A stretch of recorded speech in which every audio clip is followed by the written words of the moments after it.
Hello guys, welcome back to my channel. This is Apurva. I'm your dietitian and this week's topic is on compilation of my old videos on obesity and the parameters to measure it. Please do watch till end. Thank you.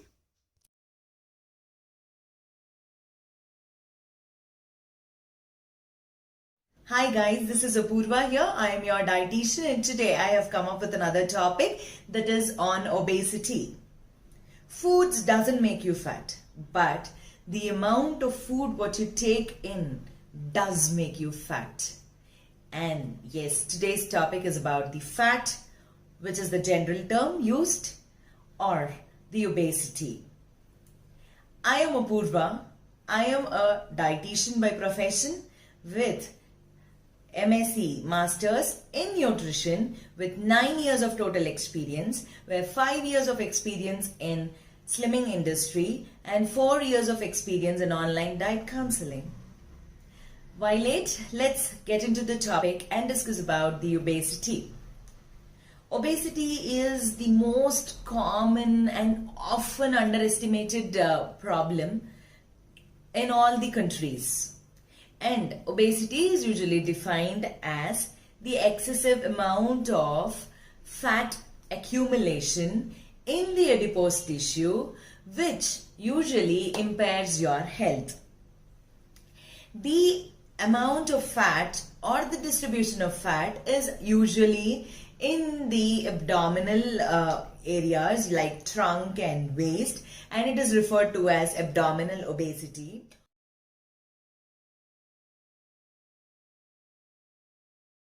Or it is distributed peripherally around the body and which is referred to as the gynoid obesity.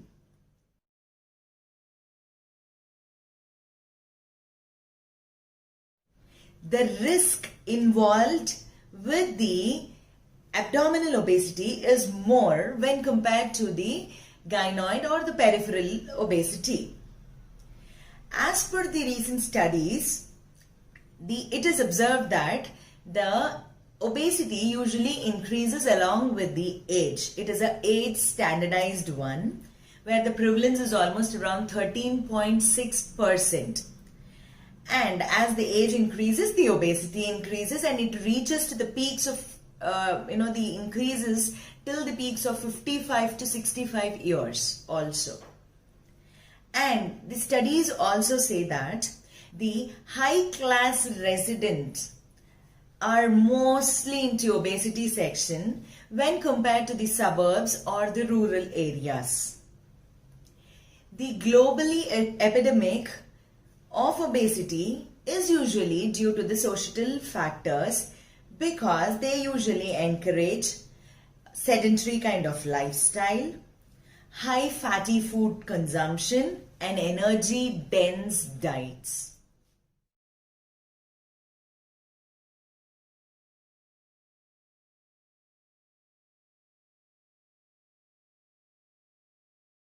The energy intake, either you're eating it or either you're drinking, is not equal to the energy what you're expending out.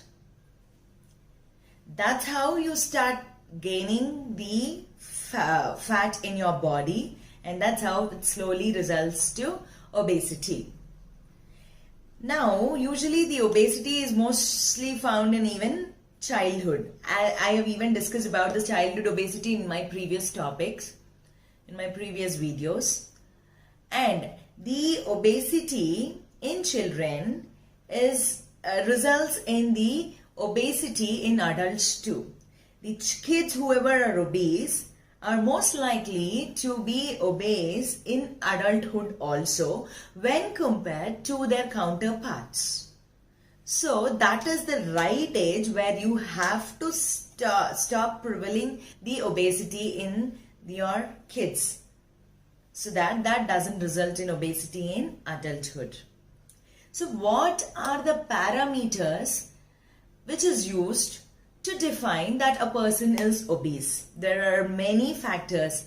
You will find that the person whoever is fat doesn't have a high amount of fat in their body. They just look fluffy, they look chubby, but they do not have the high amount of fat.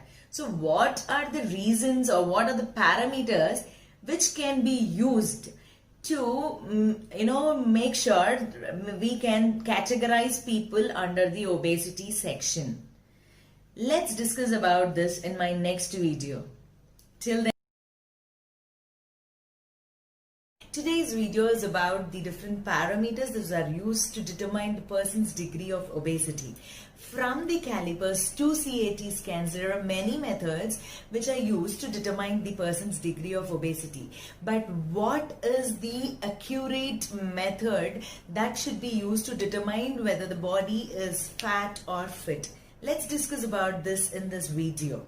Hi, I'm Apurva. I am dietitian with 9 years of total experience, where 5 years of experience in slimming industry and 4 years of experience in online diet counseling.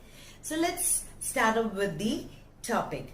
The first parameter which is used is the body mass index, and this is a very basic method which is used. But is this the right method? No, because the body mass index is calculated according to the person's weight and height, and you can see that a person who is weight or his little overweight may have the higher amount of muscle mass in his body when compared to the fat mass.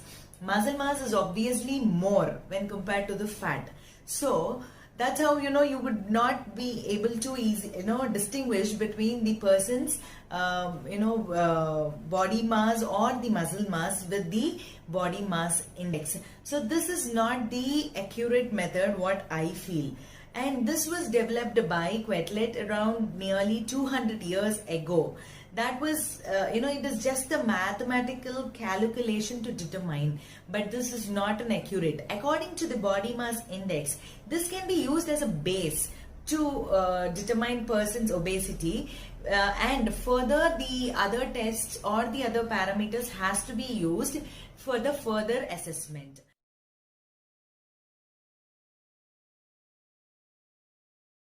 So, as per the WHO, the body mass index, if it is below 18.5, those people are considered as underweight.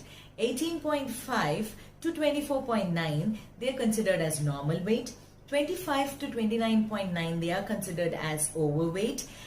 30 to 39.9 are considered as obesity, and above 40 they are severely obese. So with this we would be able to come to the first stage of assessment of person's the degree of obesity, and along with this we need to do further assessment. We have to use further parameters to determine the person's degree of obesity.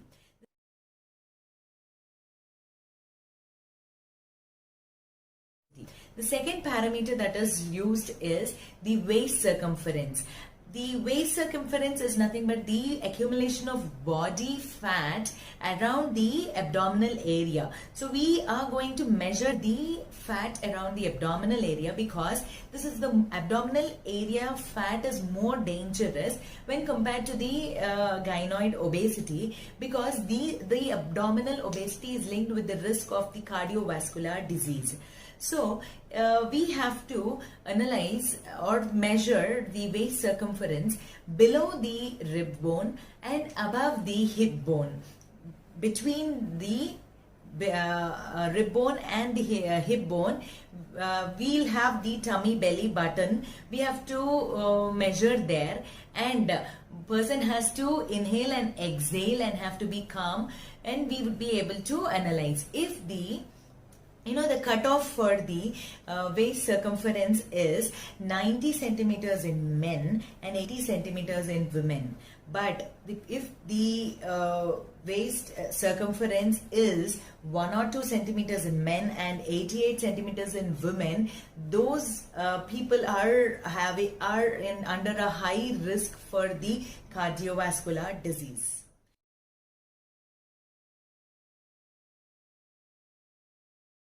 The third parameter that is used is the waist-hip ratio.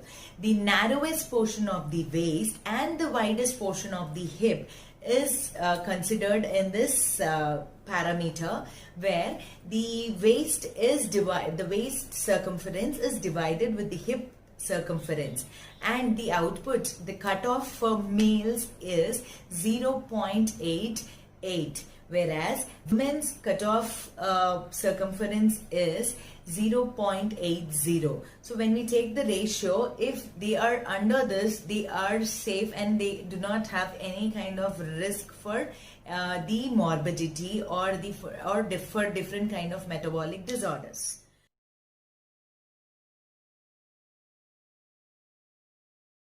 The fourth thing is skin fold thickness. The skin fold thickness is usually done with the calipers, where it is with a pinch of the skin. It will be done either in the upper arm, front and the back side portion of the arm, or in the trunk area, especially the abdominal area and the thigh. So these three areas are usually considered for the skin fold thickness, and you can easily observe if the lot amount of fat, the skin is coming up or the skin is getting folded.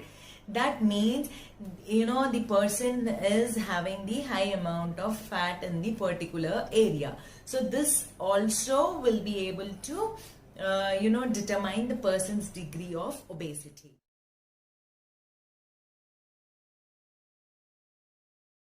And the fifth thing is bioimpedance analysis.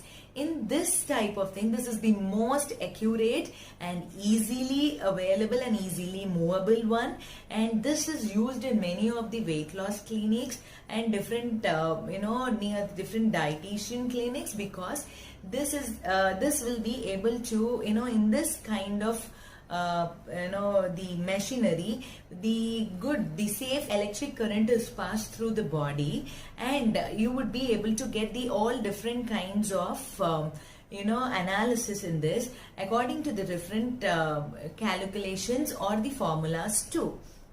So in this, you have to stand on a machine and hold it, or you have to just stand on a machine, with which your all complete body composition analysis would be determined, in which the body fat percentage would be determined, the lean body mass, the bone mass, the total body water in it. All these different kind of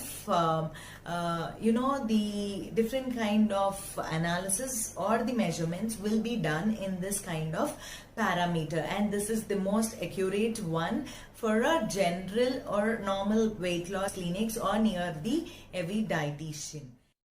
Next, the dual X-ray absorptiometry, magnetic resonance imaging and computerized tomography. These three are also the different parameters which are used to determine the person's degree of obesity. But these are usually used if the person's body mass index is more than the 40 or more than 35. And these are usually used in the hospitals, where if a person is undergoing any kind of bariatric surgeries or so. So according to me, and these are obviously most accurate one, but these cannot, these machines are, if they are once fixed, they cannot be movable, and you cannot easily transport these machineries. According to me, bioimpedance analysis is the most accurate and also easily movable and easily available machinery, or it is one of the best parameter that can be used to analyze the complete body composition analysis in the body, and that is the best method to analyze and to classify the person's degree of obesity. So I hope in this video you have understood the different kinds of parameters. Those are used to calculate, to classify the person's degree of obesity. So stay tuned to my channel for more interesting videos. So guys, I hope you have liked this video. If you have liked it, please do like, share and subscribe my channel Apoorva Dietitian in YouTube. I'll meet you all guys next Wednesday. Till then, stay healthy, stay fit. Bye-bye.